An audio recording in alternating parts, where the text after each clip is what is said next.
Ukraine যুদ্ধ বন্ধে রাশিয়ার প্রেসিডেন্ট ভ্লাদিমির পুতিনকে আল্টিমেটাম দিলেন মার্কিন প্রেসিডেন্ট ডোনাল্ড ট্রাম্প।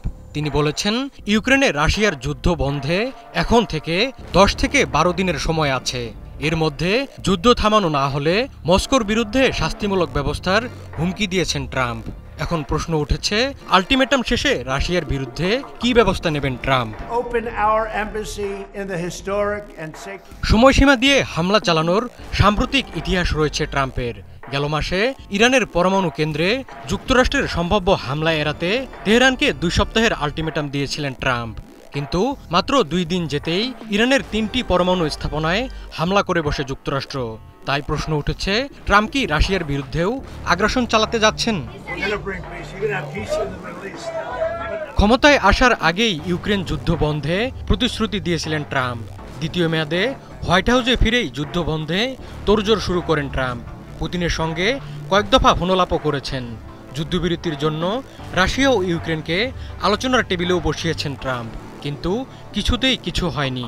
আকাঙ্ক্ষিত যুদ্ধবিরতি অধরাই থেকে গেছে। ওয়ালটন টেলিভিশন মাত্র 25,490 টাকায় পাচ্ছেন গুগল টিভি।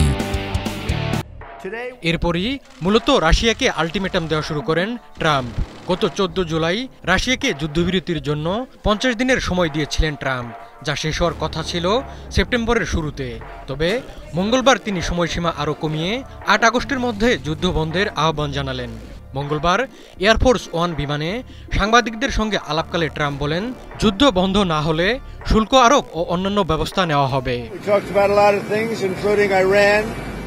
ট্রাম্প বলেন, আমি জানি না এতে রাশিয়ার কিছু হবে কিনা, কারণ মনে হয় ওরা যুদ্ধ চালিয়ে যেতে চায়। তবে আমরা শুল্কসহ প্রয়োজনীয় পদক্ষেপ নেব। এতে কাজ হবে কিনা দেখা যাবে। রাশিয়ার উপর নিষেধাজ্ঞা ও সেকেন্ডারি ট্যারিফ বা রাশিয়ার সঙ্গে ব্যবসা করা তৃতীয় দেশগুলোর ওপরও শুল্ক আরোপের হুমকিও দেন ট্রাম্প। পুতিন যে ট্রাম্পের আল্টিমেটামকে পরোয়া করেন না, তা রাশিয়া বুঝিয়ে দিল সাথে সাথেই।